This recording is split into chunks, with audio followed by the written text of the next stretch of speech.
Assembly ఎన్నికల్లో ఆశించినంత స్థాయిలో ఫలితాలు రాబట్టలేకపోయిన బీజేపీ పార్లమెంట్ ఎన్నికల్లో మాత్రం సత్తా చాటాలని భావిస్తోంది. మొత్తం 17 ఎంపీ సీట్లకు గాను మెజార్టీ స్థానాలు దక్కించుకోవాలని వ్యూహాలు రచిస్తోంది. అందులో భాగంగా బలమైన అభ్యర్థులను బరిలో నిలపాలని చూస్తోంది. తొలి జాబితాలో 9 మందికి చోటు కల్పించారు. మల్కాజ్గిరి నుండి ఈటెల రాజేందర్ బరిలోకి దిగుతుండగా ఎంఐఎం కంచుకోట అయిన హైదరాబాద్ స్థానం నుంచి మాధవీలతను బీజేపీ ఎంపీ అభ్యర్థిగా ప్రకటించారు. దీంతో ఎవరి మాధవీలత, ఏమిటి ఈమె బ్యాక్గ్రౌండ్ అని గూగుల్లో విపరీతంగా సెర్చ్ చేస్తున్నారు. ప్రముఖ విరించి హాస్పిటల్ చైర్పర్సనే కొంపెల్ల మాధవీలత. ఈమె రిలీజియస్ యాక్టివిటీస్ లో చురుగ్గా పాల్గొంటున్నారు. హైదరాబాద్ యూకుత్పురా నియోజకవర్గం సంతోష్ నగర్ లో పుట్టి పెరిగిన మాధవీలత ఓయూలో ఉన్నత విద్యను అభ్యసించారు. భరతనాట్య నృత్యకారిణి, artist, philosopher, entrepreneur. Virinchi group founder Kompella Vishwanath ను 2001లో వివాహం చేసుకున్నారు. కొంపెల్ల విశ్వనాథ్ మాధవీలత దంపతులకు 3 సంతానం. విరించి ఆస్పత్రి CMDగా మాధవీలత ప్రస్తుతం బాధ్యతలు నిర్వహిస్తున్నారు. ఈమె లతాంబ ఫౌండేషన్ చైర్పర్సన్ గా కూడా హిందుత్వం,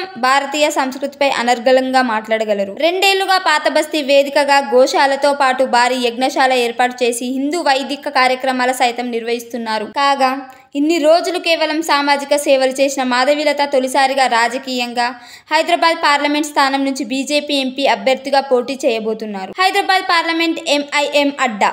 2004, 2009, 2014, 2019 ఎన్నికల్లో అసదుద్దీన్ వరుసగా ఎంపీగా గెలిచారు. అంతకు ముందు 1984 నుంచి 2004 వరకు ఆయన తండ్రి సుల్తాన్ సలాఉద్దీన్ ఓవైసీ 6 పర్యాయాలు ఎంపీగా విజయం సాధించారు. అయితే ఈ పార్లమెంట్ ఎన్నికల్లో అసదుద్దీన్ కు చెక్ పెట్టాలని బీజేపీ విశ్వ ప్రయత్నాలు చేస్తుంది. ఎదురులేని నేతగా ఓవైసీని గట్టి దెబ్బ కొట్టాలన్నది బీజేపీ ప్లాన్. అందుకే ఈసారి అసద్ ను ఓడించాలని నారీ శక్తిని రంగంలో దింపింది. ఇప్పటికే 2-3 సార్లు బీజేపీ అభ్యర్థి ఇక్కడ 2వ స్థానం దక్కించుకున్నారు. దీంతో ఈ ఎన్నికల్లో ఎలాగైనా సరే అసదుద్దీన్ ను ఓడించాల్సిందేనని అన్ని విధాలుగా సరైన వ్యక్తిగా ఉన్న మాధవీలతను బీజేపీ బరిలోకి దింపింది. మరి కమలం పార్టీ ప్లాన్ ఏ మేరకు వర్కౌట్ అవుతుందో చూడాలి మరి.